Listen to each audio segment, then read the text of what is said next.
Yo guys, welcome back to the Python series, and today we're going to be learning about dictionaries in Python. So let's dive right in. Alright guys, before we get into today's topic, I just realized I never showed you how to find the length of a list using the length function in Python. Let's quickly go over that. So guys, here we have a list of numbers 10, 20, 30, 40, and 50. Now suppose we wanted to find the length of this list. To do this, we could use the length function. So let me demonstrate this to you guys. So right inside of our print statement where we're printing out our numbers, we can go right here and we can write len and then an open parentheses and a closed parentheses, and we can pass our numbers variable as an argument which contains our list. And now if we save our code and then we run it, we should get the length of our list, which is 5, because there are 5 items or elements inside of our list. And remember guys, you can also use the len function on other collections or data types, like for example strings or tuples. So in summary guys, the len function allows us to get the length of a collection or other type of data, for example list or tuples or strings. Alright guys, now that we have cleared that up, let's move on to today's main topic, dictionaries. Alright guys, so what is a dictionary? In Python, a dictionary is a collection that lets us store data in key value pairs. You guys can think of it like a real dictionary. You look up a word and you get its meaning. In this case, the word would be the key and the meaning would be the value. So this means the word would be mapped to its meaning, which is called a key value pair, because the word would be the key and the meaning would be the value. So let me demonstrate how a dictionary works to you guys. Let's start by creating a verb. Let's call it person, which will store our dictionary. So we'll set it equal to our dictionary. So to create a dictionary, we use these curly brackets, open and close, and then inside of it, we start by providing a key followed by a value. So let's make our key be a string, and let's let it contain name. And then our key should be followed by a colon and then a value. So let's let this person's name be Alex. So Alex would be the value and name would be the key. Now let's print out our dictionary. So we'll go down here and we'll type print person. And if we save our code, then we run it, we should get our dictionary printed out. So there we have our dictionary, the name is the key, and the value is Alex. So let's add some more key value pairs or properties to our dictionary. So let's think of some more properties that a person could have. Alright, we could have age. So let's add that as a key. So we can add a comma right here, and then we could have a string age, which would be the key, followed by a colon, and we provide a value. So let's say Alex would be 27. And let's add another property, let's say country, which would be the key, and then a colon, followed by the value. And let's say the country is United States. And if we save our code, then we run it, we should see our dictionary. So we have our key value pairs name, age, and country. So name is Alex, age is 27, country is United States.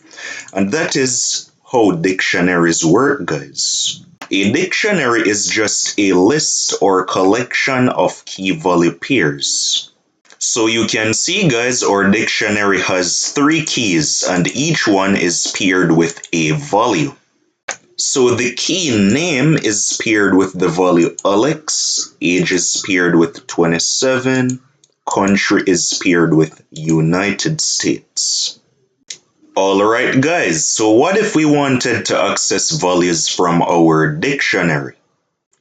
To do this, we can use the indexing operator, which is the squared brackets, and inside of it we can put our key we want to get the value of. So let me show this to you guys. So right where we're printing out our person dictionary, we can use the squared brackets, and inside of it, let's say we wanted to get the value of the name key. We can simply write the string name inside of these squared brackets, and if we save our code, then we run it, you'll see we'll get Alex printed onto the screen. Let's say we want to get the value of the key age, we simply do a print statement, person, and then we use the indexing operator, then we pass in the string age, and you'll see we'll get 27 printed onto the screen. Let's do this for the key country. So we can do print person at the key country, and if we save our code, then we run it, you'll see we'll get the values Alex 27 and then the country United States. And that is how you access values inside of a dictionary. Alright guys, now let's say you wanted to change or modify a value inside of a dictionary. To do this, it is super simple. You can just access a key and assign a new value to it. So let me demonstrate this to you guys. So suppose I wanted to change Alex's age from 27 to, let's say, 18. Let's do this. So we can just go right here, and then we could say persons at this key, at the key age, and then we assign a new value to it. So we set it equal to, let's say, 18. And if we save our code and then we run it, you'll see our age gets updated to 18. So this is before and this is after we have updated our key. Let's say we wanted to change the country. It's the same process. We simply get the dictionary and use the indexing operator, these squared brackets open and close. Then we get the key country, and then we assign a new value to it. So let's say I don't know, let's say Europe, and then if we save our code, then we run it, you'll see the country gets updated to Europe. And that is how we modify values in a dictionary. We get the key and then we assign a new value to it. Alright guys, now let's say we wanted to add a new key value pair that doesn't exist within our dictionary. The process is similar to modifying or changing a value within our dictionary. So all we need to do is get the name of our dictionary, and then we access a key, which will be our new key that we want. So let's say email, and then we set it equal to the new value, and then let's say alex@gmail.com. Then we save our code, then we run it. And then when we run our code, you'll see we'll get our new key value pair. So email, and then it says alex@gmail.com. And that is how you add a new key value pair. Alright guys, so what if you wanted to remove something from a dictionary? The easiest way to do this is to use the del keyword to delete a specific key value pair. Let me show you guys this. So let's say I wanted to delete the key country. All I have to do is simply come down here and then I just write del and then the person dictionary followed by the indexing operator. Then the key I want to delete, so country, and then I just save the code now and then we run it and you'll see that country disappears. I want to delete age, key value pair, I simply come right here, then I do del person, then the key is age, then I save the code, I run it, and you'll see age gets deleted. And that is how you remove something from a dictionary. Now, guys, there's something important I want to discuss with you about dictionaries. Let me just format this dictionary so it's kind of simpler to read inside of the code. Right, so now that it's simpler to read. Now, let's say we wanted to add duplicate keys, guys. Dictionaries do not allow duplicate keys. So let's say I came right here and I changed the name.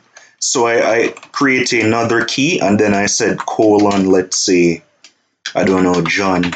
Then I add a comma right here and I save the code. What this will do is it will overwrite the value of the name key. So if I run the code, you'll see that instead of Alex, we'll get John. So yeah, you cannot have duplicate keys within a dictionary. If I came right here and I added a key, age, then I did a colon, then I said like 18, then I added a comma right there, and then I run the code after saving it, you'll see that age gets updated. So you cannot have duplicate keys. If you have duplicate keys, Python will just overwrite the value for that key. Alright guys, that's it for today's episode on dictionaries. We learned what dictionaries are, how to access, add, update, and delete items. This is the foundation you'll need before we dive into dictionary methods in the next episode. I hope you found this useful and learned something new today. So stay tuned. Thank you guys for watching. Don't forget to smash the like and subscribe button, and I'll see you in the next episode. Peace.